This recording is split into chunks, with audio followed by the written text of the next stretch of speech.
Good morning, everyone. Thanks for joining us today. We'll just wait. Sorry, I'm Guy Callahan. I'll reintroduce myself in a bit, but I'm CEO of Banjo Loans. We'll just wait for a minute or so because I can see there's still a few attendees coming through. So if you just bear with us 1 minute, and then we'll kick this session off.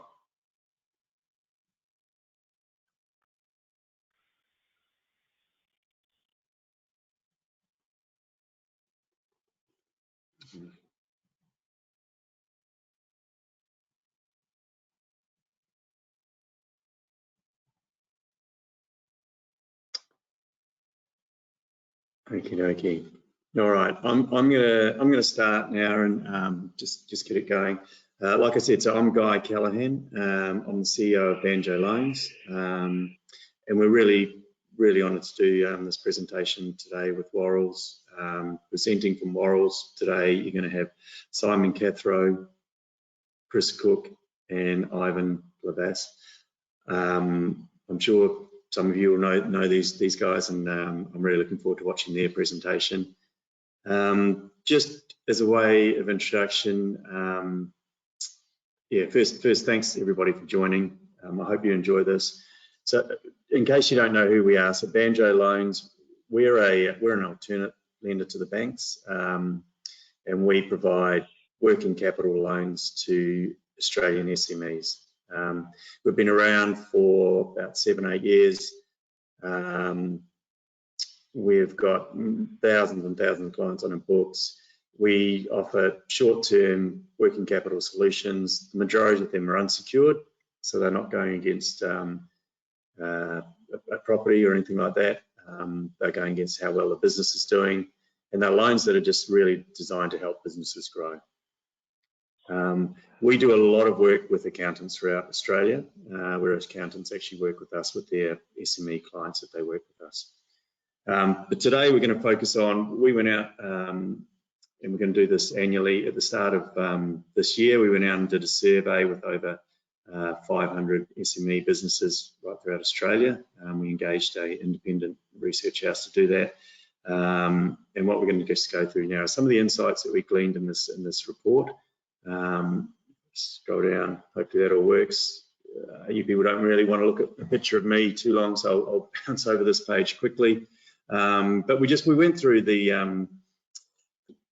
report, and looked at businesses, because last year was a really tough year for everybody, and this year.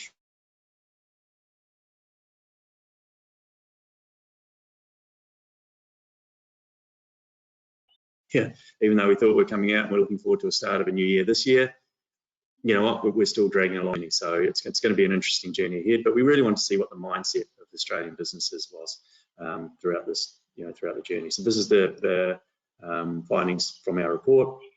There's a lot, it's kind of slide heavy, so I won't spend a lot of time on a lot of these slides, but just sort of bounce through them.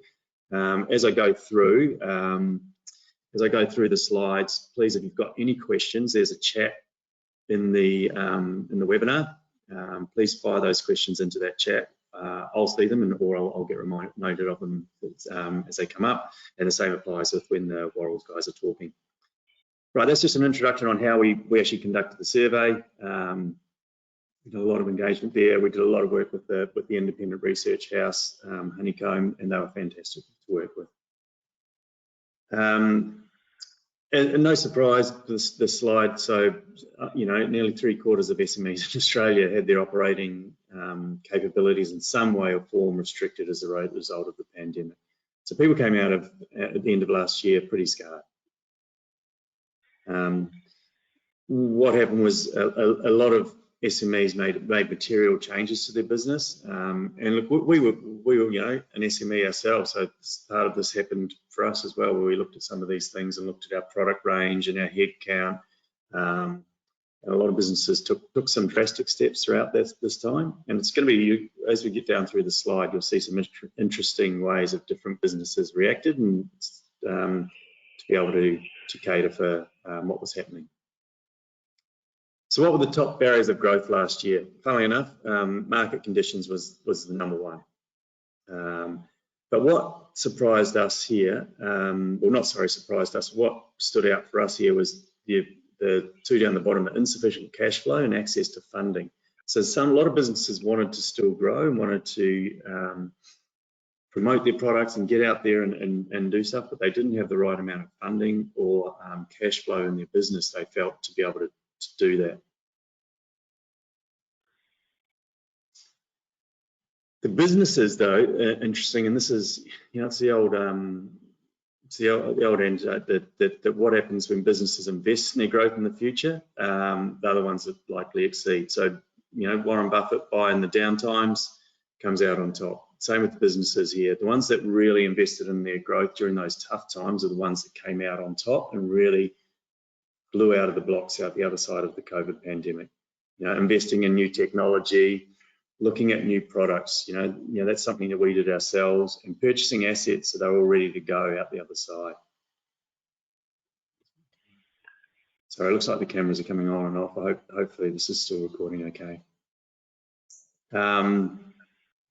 Then we came around to, so when we did this, you know, the report, it was February, March, about March this year, March, April, and what was it, people's feelings? Everybody was really pumped about the year ahead. I think, and I think part of that came through because they had a really rough year last year, which we all did, and it was a really rough year for them, and they were just sort of getting on their feet and very optimistic about the year ahead. But to be fair, if we go out to SMEs now, the feeling's still the same, because we're talking with SMEs, you know, multitudes of them daily. Employment prospects are set for growth now.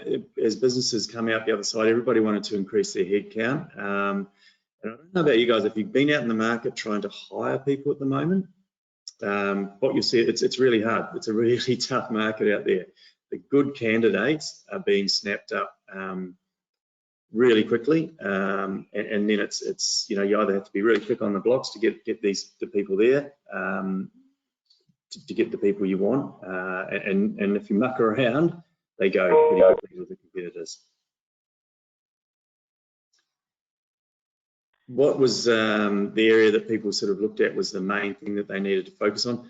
Interestingly, it was operations. So the internal businesses of what they were doing, like the processes and procedures and how they actually operated their business, was the #1 thing that people were focusing on, businesses are focusing on. And I think that's still true at the moment.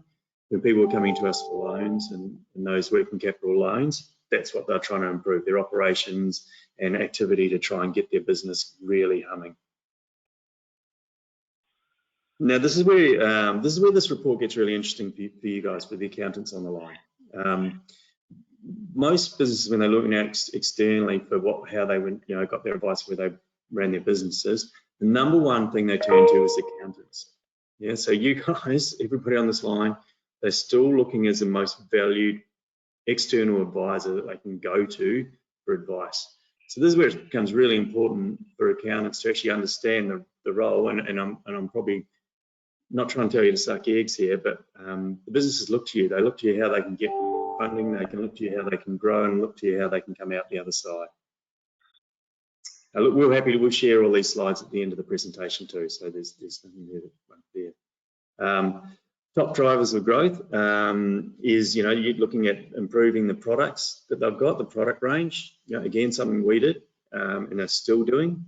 Purchasing new assets and equipment. You can, you know, you talk about asset finance books that are just going through the roof at the moment, and then step into the marketing and technology and that side of things. This was something that actually surprised us during the presentation, that only 14% of SMEs will mark the first time they generate some of their revenue online. And to date, only 28% of SME revenue is generated online. Now that figure, I think, would have changed dramatically. If we go and now do the survey again March next year, which we will, this will be a really interesting question of what I'm going to be looking at and see what's there. Because those businesses that pivoted, there's that great word pivot from the pandemic, those ones that pivoted quickly were the ones that actually onto the online, their revenue exceeded where they thought they were going to go.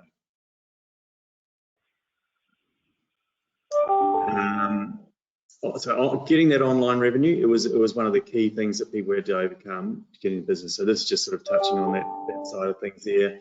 Now, a lot of businesses comes from online, the ones that exceeded their targets, that got onto that online type of activity, now starting to exceed targets. Again, this is an interesting fact for yourselves. A lot of M&A stuff. We noticed there was a lot of M&A type activity. In fact, a lot of businesses started coming to us for particular loans around that side of things.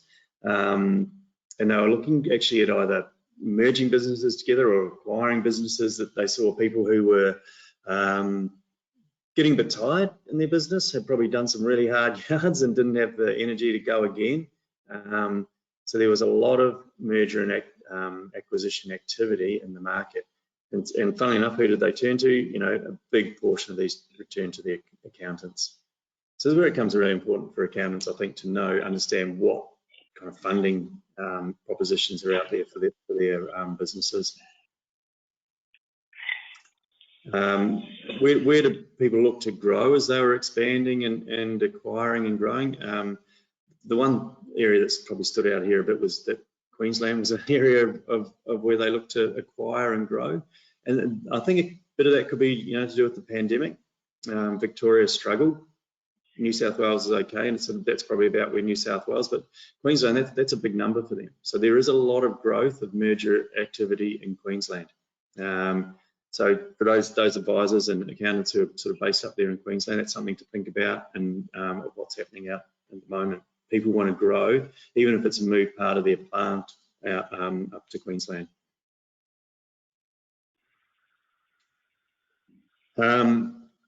One of the questions, you know, this is obviously important to us. So this is a question that we asked a lot. So what's going to happen in the next 12 months? How are you going to get your cash that you want to grow?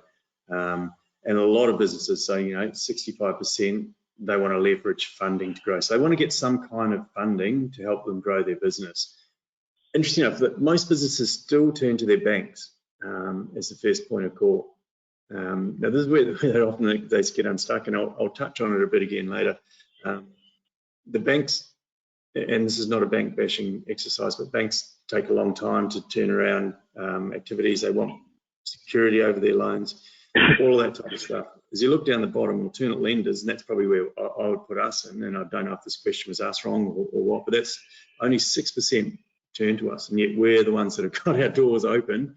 Our funding might be a little bit more expensive, but we're the ones that got our doors open and give them the opportunity to actually spark and grow. So there's still a mindset there of shift of actually understanding what the different options are out in the market. What's the most important option, you know, when people are looking for funding? Sorry, the most important consideration. Price, funny enough, is the number one. We're all price conscious. We're all looking to make our, you know, anything we do as most effective as possible. So that interest rate is still pretty high up on the list. The ease of application, that's something that's high up there, and that's something I'll touch on later. And the length of the loan, so how long have I got to repay this loan, comes out. Now this is just one of the areas that we got for the alternate lenders, and I've just pulled this one out for this presentation just to show you that those businesses that turn to an alternate type lender, who's not as cheap as the banks, but took the opportunity to get some funding in now, actually were the ones that were more likely to exceed their revenue targets. So this one here is debtor and invoice chain financing. So they took the opportunity, it's probably more around the opportunity cost of not taking funding now, of the time it takes to maybe go through a bank or not get the funding you want to be able to push and grow. So there's some really good options out there for SMEs to help them exceed their targets and grow. Now, and this is, I've talked about this, so there are different challenges with different institutions when it comes to obtaining funding. And this is probably more where these types of presentations come in for you guys. It's a more of an education of what are the different options.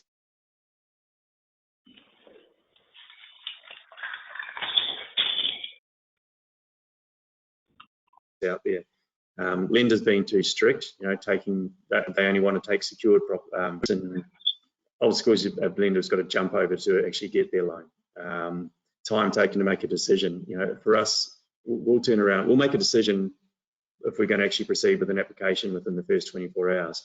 And then if we can get all the documentation, we can turn that funding around and have it funded within 24 hours for what they're there. If you look at a bank, historically, they might take 8 weeks to even look at an application, and they still might say no. So there's just different options in there. And businesses want money, they want it now. And again, so where do they go to overcome their funding challenges? And this is again why this presentation becomes quite important. The number one person that businesses turn to is their accountant. So this is what over 500 SME businesses told us, that they would still turn to their accountant first to understand what their options are for funding. So it's important for you guys to actually appreciate what the different options are that are going to help your business owners get to the next step.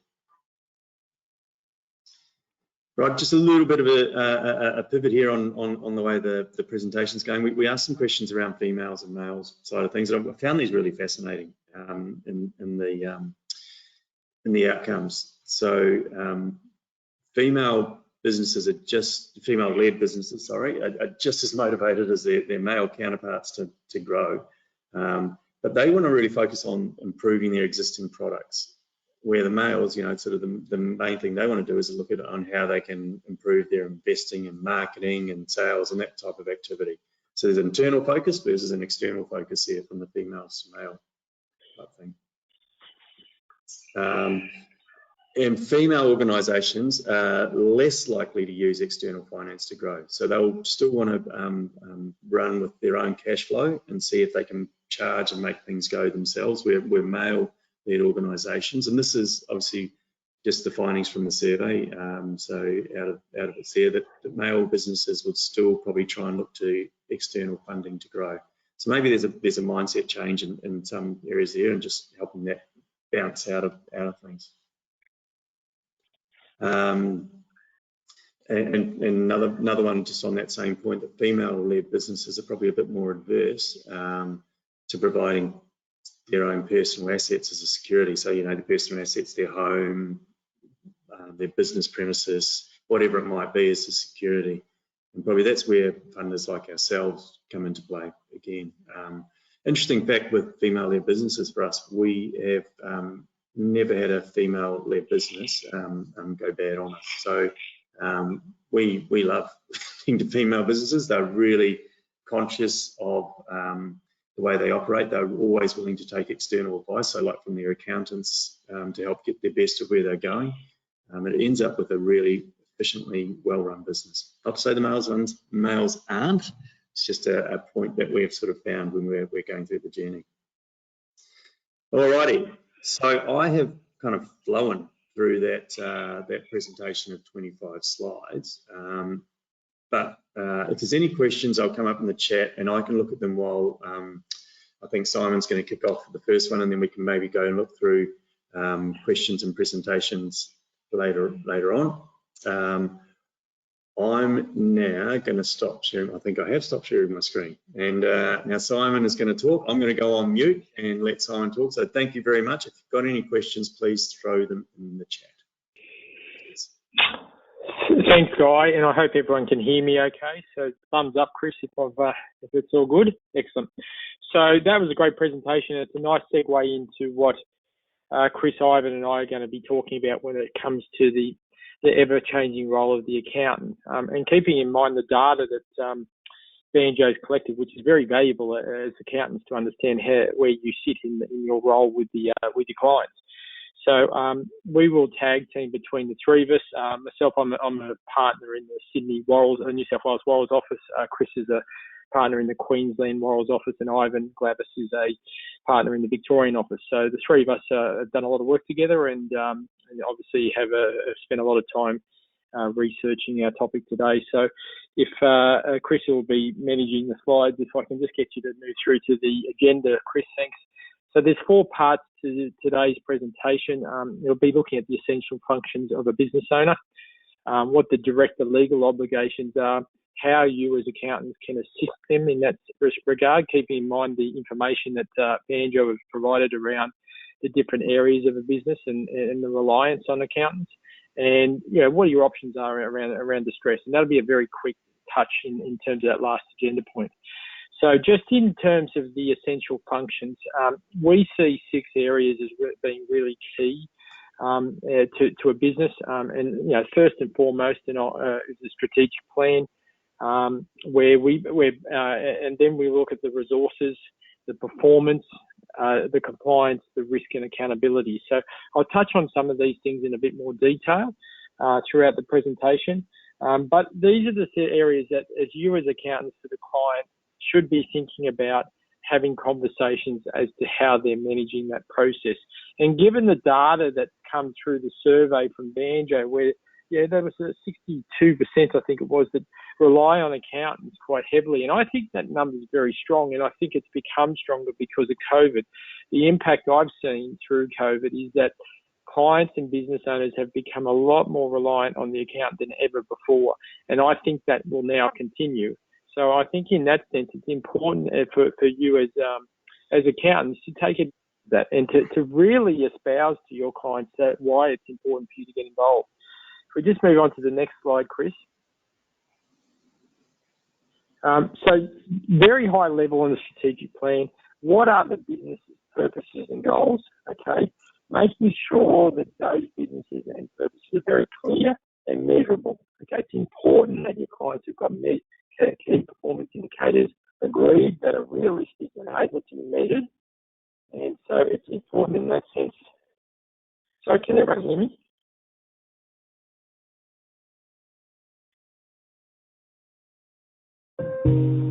Yeah, sound just went a bit funny then.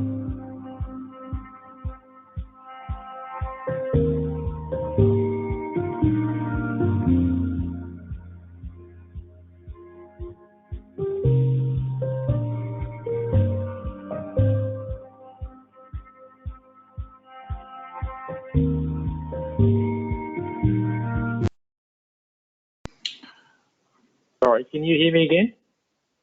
Is that better? Apologies, guys. Something happened there. The NBN played up in East Sydney. So yeah, look, just getting back to what I was saying is that on the strategic plan, there should be a 3 to 5 year plan in terms of the timeline.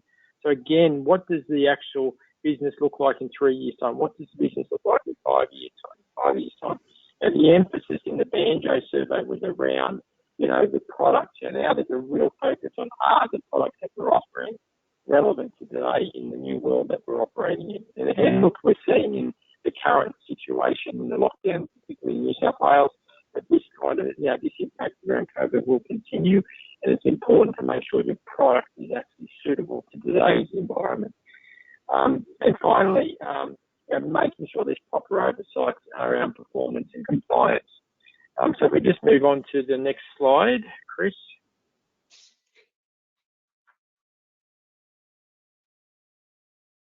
Okay, so just on accountability, again, it links back to what I said earlier around the strategic plan. It must be clear and measurable. There must be adequate communication, and there must be proper transparency. Okay, so define with your client what transparency means. But the transparency, in my view, means it's being able to hold the difficult conversations in a very safe environment without an adverse reaction.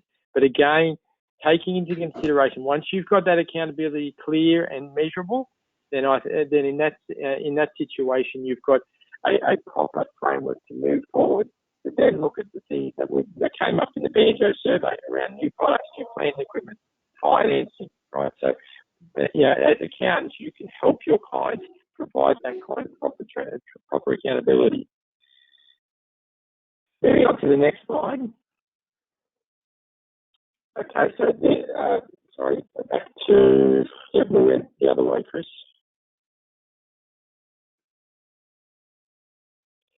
Okay, so this is around the legal obligations. Was that handing that over to you, Chris, or I'm doing that one? No, you're still on that one. Okay, great. So just just from a legal perspective, it's very important as accountants that you include in the discussion what the director's legal obligations are. One of the fascinating things we see as insolvency practitioners when we're investigating and the reasons for why a company failed is that we often see that there's a complete disregard around people's obligations to comply with their duties. So I think it's important to understand that, and Section 180 and 184 to 184 of the Corporations Act, to be technical, is the relevant section. But on a very practical approach, it's making sure people are doing the right thing, acting in good faith, making sure they're doing things properly through care and diligence. So does that mean that your risk protocols, your sign-off procedures, your banking procedures, are they set up in a way that minimises fraud, for example, or stuff like that? So it's important throughout the discussions when the business owner is talking to you around their strategic direction and where they want to take the business, that the legal framework and accounting framework is in place and is compliant with the Corporations Act. Because when things start to get difficult and things even start to get into severe financial distress, things like insolvent trading comes up. If it's a listed company, what are the disclosure obligations? Okay, we've seen class actions, we've seen legal claims happen as a result of improper disclosure, and certainly information. Now, this to me is a much more relevant one for SME businesses. Make sure the accounting information, the reporting is accurate. Okay, there's no point sitting there and having a board meeting or a directors meeting or even a shareholders meeting, basically having financial data that's just inaccurate. And then look, there's other issues like Phoenix activity, and that to me is quite aggressive, and make sure that your client is aware of the legal and criminal implications of undertaking, involving himself in Phoenix activity. So just moving over, I think it's over to you now, Chris. Yeah, thanks, Simon. So where we want to touch on now, just talking about the change in consumer and employee behaviour for the last period since COVID. There's been a massive change out there, of course. The business landscape is different to what it was pre-COVID by a significant amount. Many businesses out there, almost all businesses out there, have had to adapt in some particular way. And we just want to talk about making sure that the businesses are getting their support. You've seen through the statistics from Guy there that accountants are definitely someone that the business owners are going to for that support. So just making sure that the support networks are available to them. And I'll talk to that a little bit in a moment, but I suppose just want to speak briefly about the current environment and how businesses have had to adapt. We've seen a massive change from people going out to retail stores and going into stores and buying things. Now there's this significant shift to online, and it's continuing to shift more. We've seen some numbers from Guy there before showing a bit of a trend to online, but there's no doubt over the last period of time that's going to increase significantly. So those retailers, what have they been doing? Have they been setting up the online processes and putting that in place? Because if not, the reality we have right now, whether we like it or not, is the current business environment is how it's going to be for the foreseeable future. So all businesses need to recognise that and adapt to that. And I think that's certainly happening now. I think last year there was all a bit unsure as how long this was going to last for, but now it's clear it's going to last for a period of time. So there now is the new norm. So those retail businesses are moving into the online space. We've seen restaurants have to make dramatic changes from a fine dining restaurant now all of a sudden doing takeaway and things of that nature, and making sure that the accountants are speaking to their clients and giving them options out there. A lot of business owners are fantastic at their business, but sometimes perhaps they lack that business acumen that is needed to really push the business forward. And maybe when it's a successful business, make it more successful. When it's one finding it a little bit tough in this environment, giving them that support that they need, because a lot of these business owners are a little frightened in some instances. So this is where the advisors can come in and help. And this is where we believe truly the advisors are the best people, the accountants, and the survey results clearly support that. The accountants, you have the ability to talk to your clients regularly. You have the ability to see their financial position regularly just through the preparation of their accounts. And you can use the skill set that you have. You have a fantastic skill set that can give that business acumen to the business that the directors may not have themselves. Simple things, and I'll talk in a moment how you can do that, but leveraging off your existing database for benchmarking purposes. Say, for example, a client in the building industry comes to you and says, Chris, we're a bit flat at the moment, not sure if we're going well, how we're tracking. And because of your knowledge with your other businesses in the same industry, without breaching any confidentiality, of course, you can say, hey, look, no, where you're tracking is about what the industry is doing right now, but look, let's dig in a bit and see what we can do. Or it could be a scenario saying, hey, look, yeah, the building industry is going along gangbusters at the moment and you're not. Why not? Let's dig really in and find out what's going on. So you've got those skills that and the experience of benchmarking to do that. And some particular ways on how you might be able to do this. This is just some of the lower hanging fruit. First thing is focus on cash flow.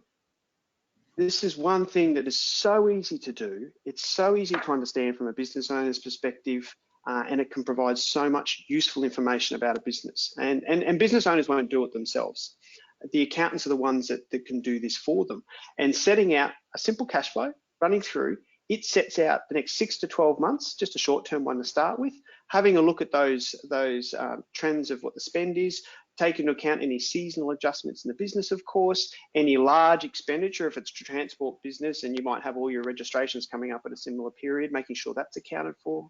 So this cash flow, and because it's so easy for the business owners and directors themselves to understand, is such a very useful tool, but one that's not used well.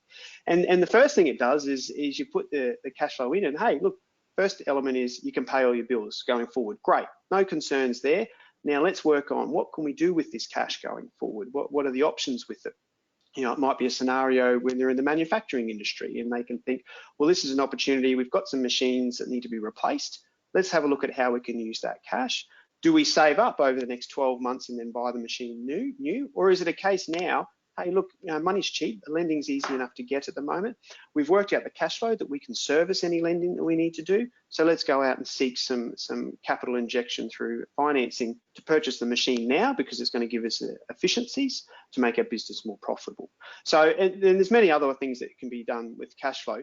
The one thing that we're seeing on at the moment, we're hearing from a lot of different accountants and business owners, but particularly accountants, is a lot of businesses have cash out there at the moment. They may well have debt, tax debt, which I'll talk about soon, is a big one, but they've got cash, and we're hearing there's three sort of things they're doing with the cash, these business owners.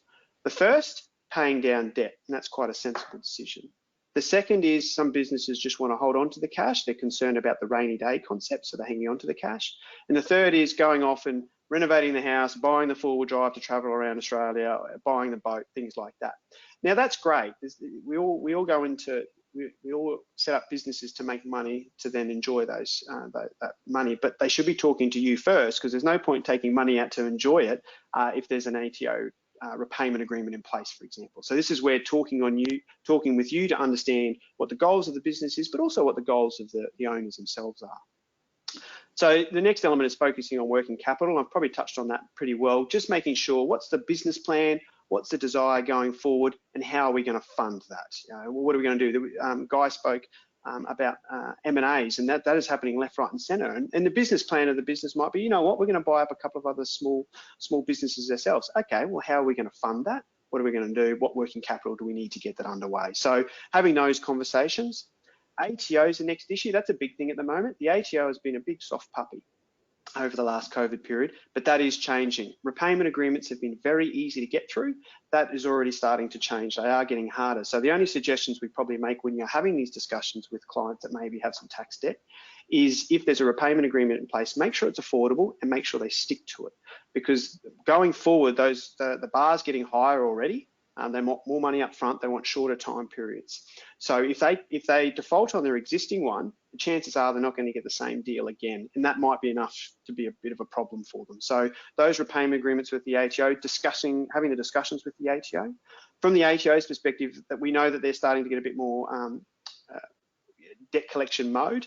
They're issuing director penalty notices now. They are calling accountants regularly. They are calling clients regularly. They're sending out and have been for some time, the "We're here to help" letters.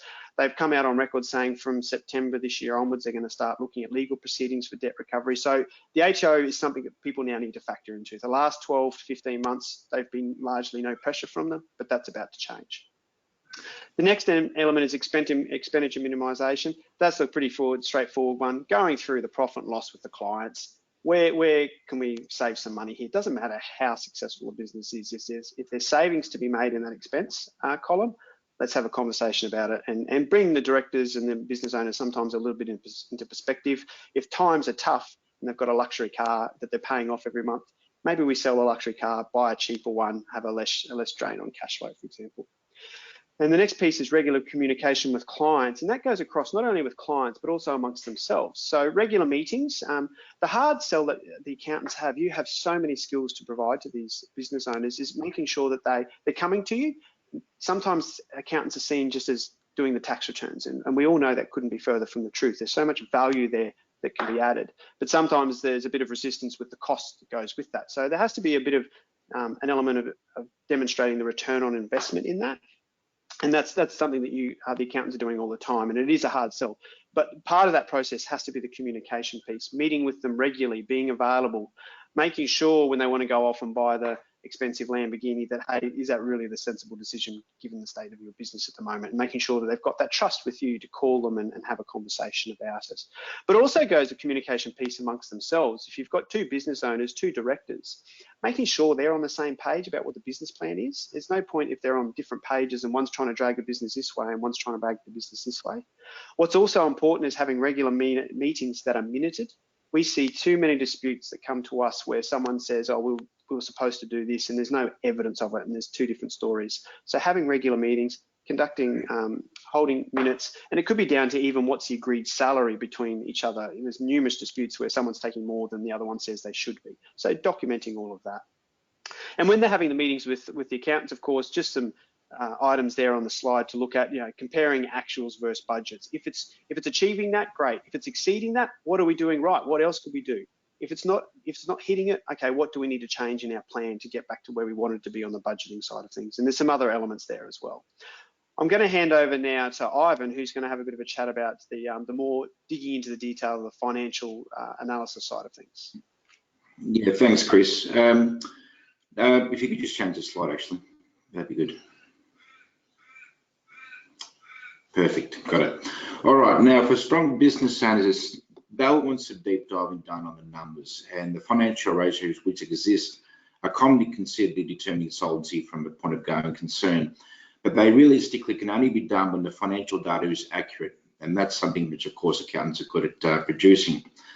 Now, for those business owners that really want to perform, they'll often look at strong in the debtor position, and of course look towards their creditors and long payment periods. In other words, the working capital is often considered very, very healthy. The better the working capital function, of course, being performed allows for more free cash, which is ultimately what we're looking for.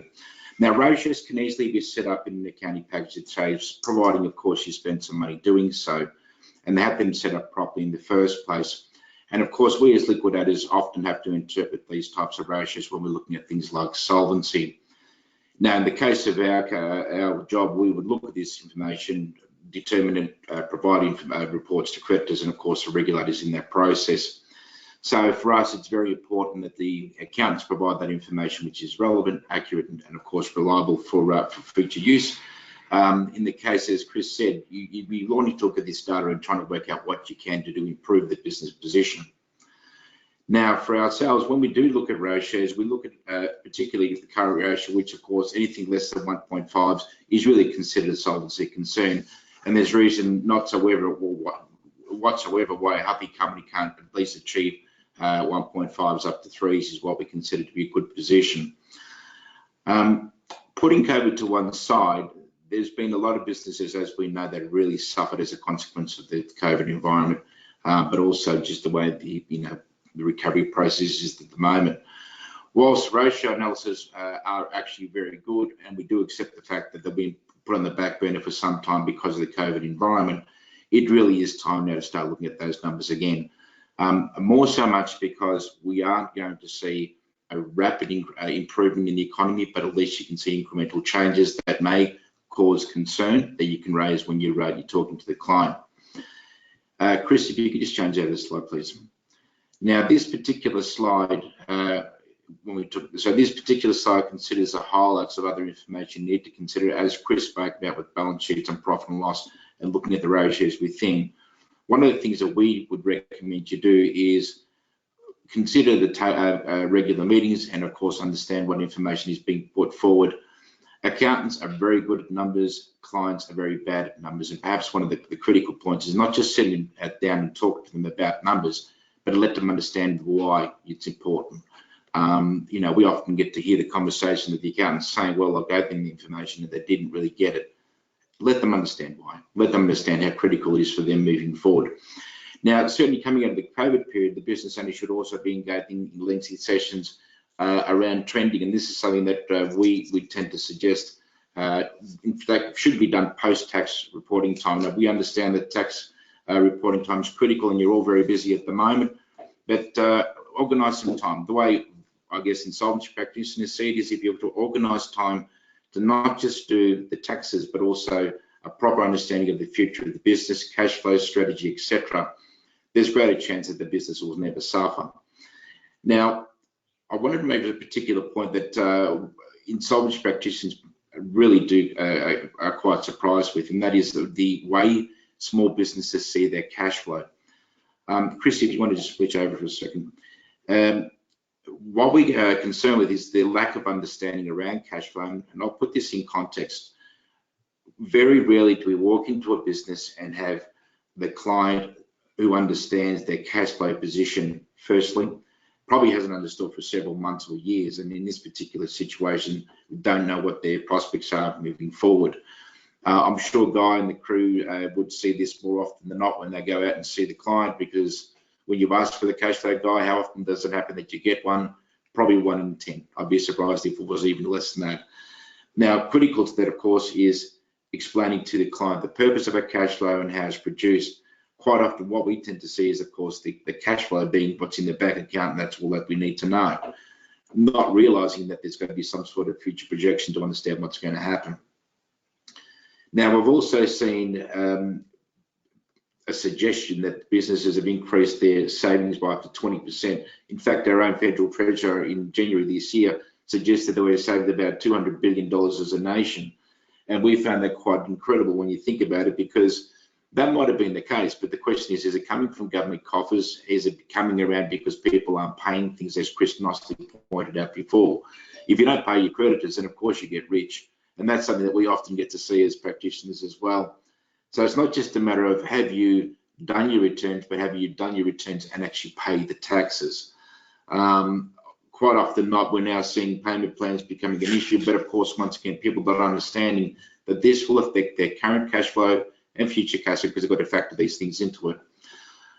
Now, really, how many business owners and in fact, the landlords and other creditors are doing well at the moment would be a question, but what our main concern is understanding that accountants must be talking to their clients about future cash flow projections, current creditors, current liabilities, old liabilities to the ATO, you know, the concerns of stat demands. It's quite often that we find that when the accountants actually get the opportunity to sit down with the client, that the deep meaningful comes out and creditors come out of the woodwork, which they weren't explained or you know, weren't provided any details with whilst they were going through the process of preparing the accounts. That causes all sorts of problems. So from our perspective, yeah, have that conversation. It's going to make a massive improvement in their potential prosperity. Now, moving forward, I guess we've got to consider that all these government incentives probably won't be around in the same format as they're proposed to be, or in the certainly were in the past.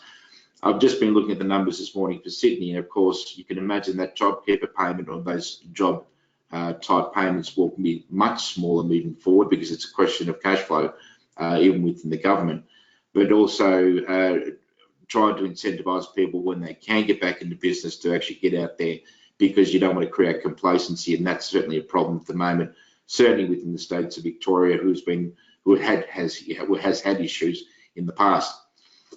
Now, when you combine the likelihood of creditors, landlords, the ATO commencing recovery action, one of the main concerns we also have is being able to deal with that, and in other words, build it into a cash flow. That seems to be a problem, and certainly recommend that when you are talking to your clients, yeah, all the information is put on the table as necessary. We've mentioned several times throughout the presentation the importance of working capital, and putting it simply, working capital at its simplest form is a focus on mechanisms you implement regarding your creditors, debtors, and of course inventory. Now, all of these balance sheet items are considered short-term and change regularly, often within the 12-month period. Now, the collection of debtors and revenue obviously will be important. One of the things we do find very important as far as advisors is your trade creditors, and of course whether those trade creditors are compliant. In other words, you're paying them off and they're not going to go and sue you, but also understanding the availability of cash in that process. If you can free up some of your payments, in other words, extend them out, that's very good.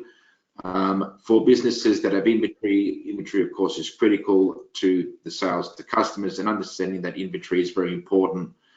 Now, when you look at working capital and the way, of course, COVID's come around, there has to have been a change in the way working capital works. In other words, your debtors, have you really looked at them?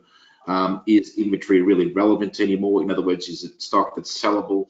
And of course, looking at your cash flow moving forward is critical as well.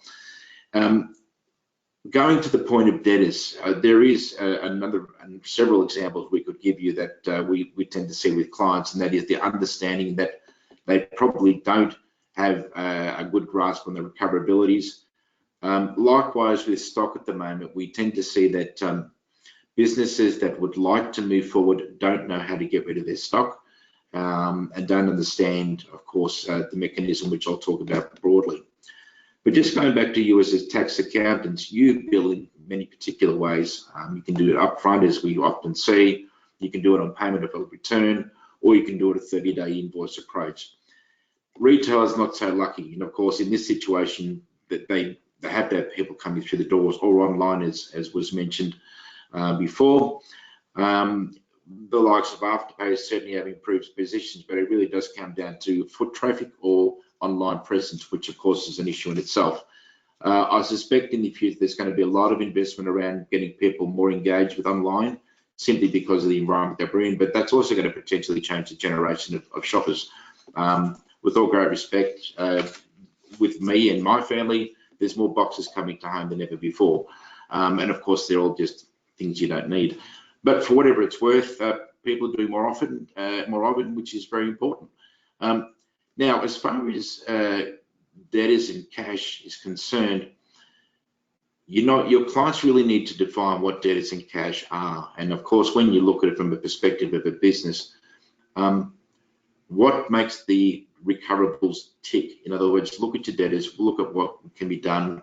If as far as sales are concerned, what are the items that are doing well, what's not doing well, let's take it out of the picture. And they're simple things that we talk about, but the reality is people are so blinded by the concerns of cash flow and employment, HR, and all sorts of other wonderful stuff, they forget the fundamentals.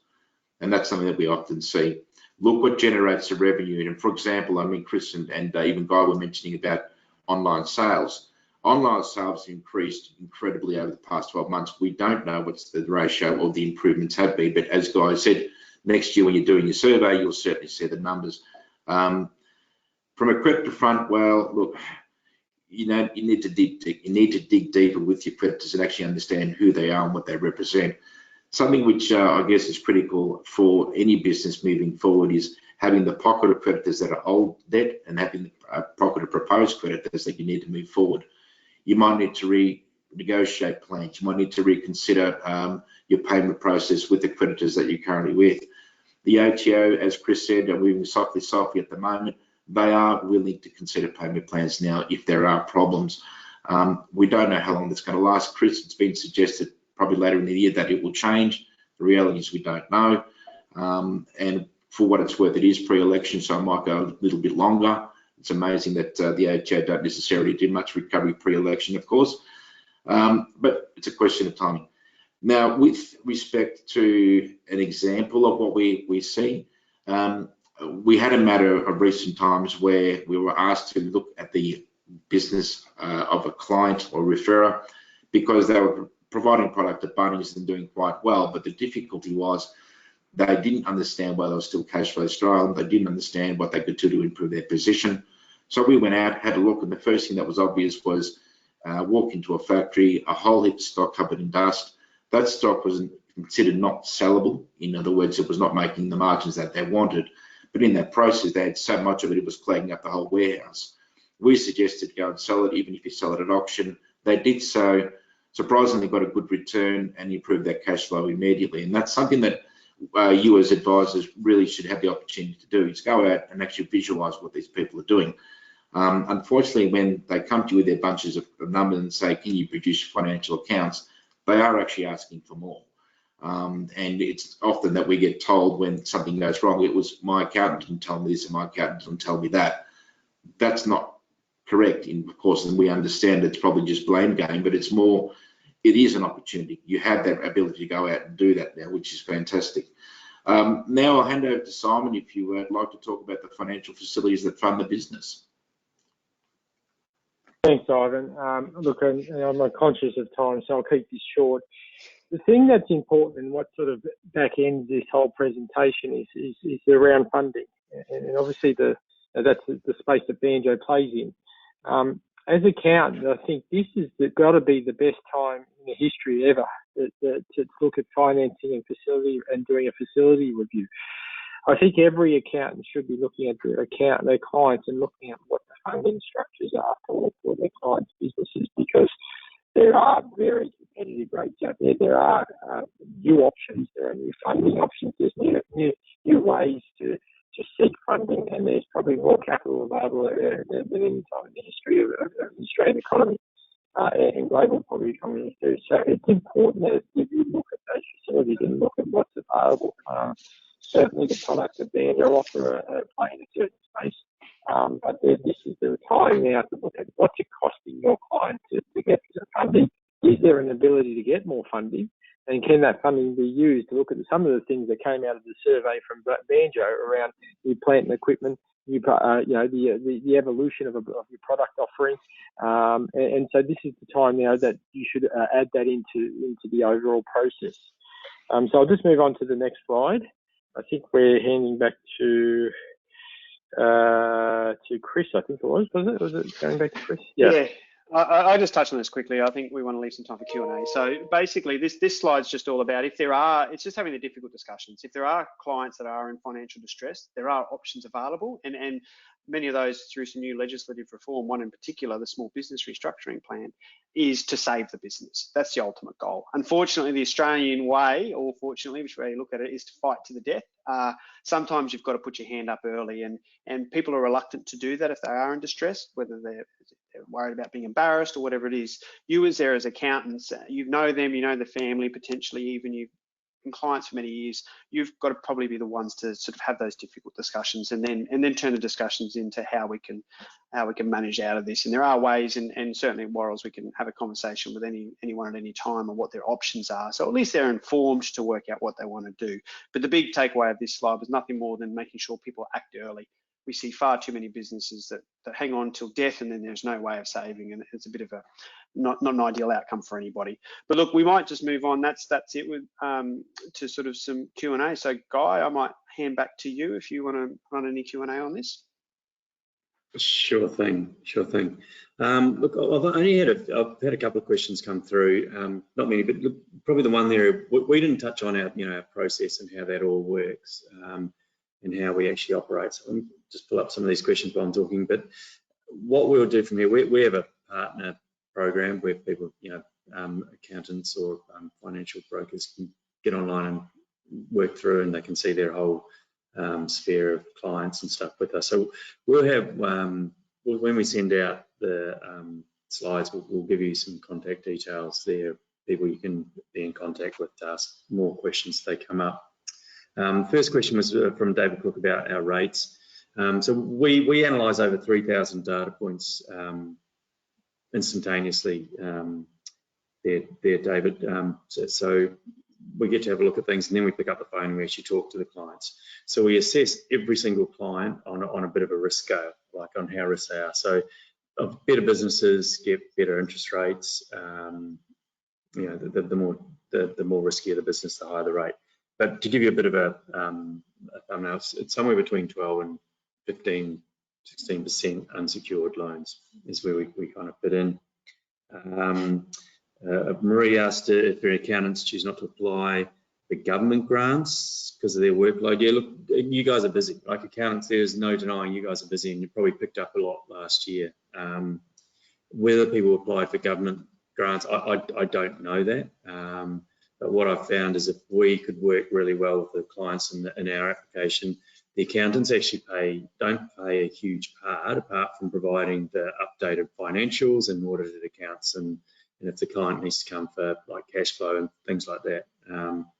A lot of what Simon, Chris and Ivan talked about with the accounts and the cash flow, the questions that we ask, we've got hugely qualified financial experts who work in our business and talk to the clients and around that,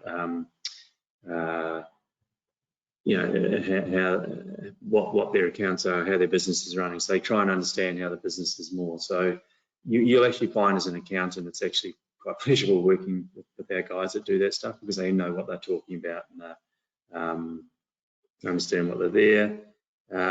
Last question I had was around, is the presentation available? 100%. Can accounting information be enhanced with graphs? Yeah, that was a question for Warrels, I think. Sorry, can the accounting information be enhanced with graphs, simple tables and ratios to help clients better understand their financial accounts? Look, I'm sure we can, and we actually, I don't know about you guys, I'm sure you'll be able to do that, but we actually look at that stuff as well with, when we're analysing every single application that comes to us. But it quickly gets put into tables and graphs and ratios so that we can actually get a really true view of what the client's position looks like. And again, the final question here, yes, the presentation, we'll make that available to all participants, so that'll be sent out with along with some contact details so you can ask a heap more questions. Just conscious of time, so look, on behalf, I'll flick back to the Warrels guys to answer any questions that have come through here, but on behalf of Banjo, it's been a real honour to present to you today. It's always hard online, so I really appreciate your attendance.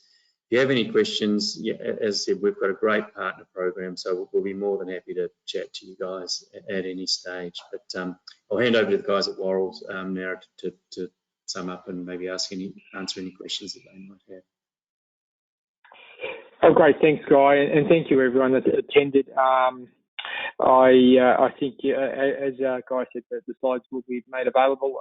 Again, I emphasise for those that are come through the Warrels network to have a look at the products that Banjo have provided and what they offer. From our perspective, please call us if you've got any clients in that financial distress space.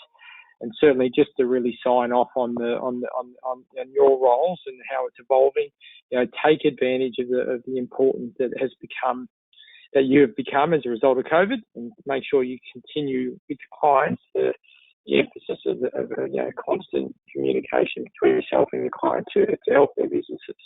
Look, on behalf of Ivan, Chris, and I, we thank you, Enpri, for working with us in this regard, and look forward to speaking to those that have any queries offline.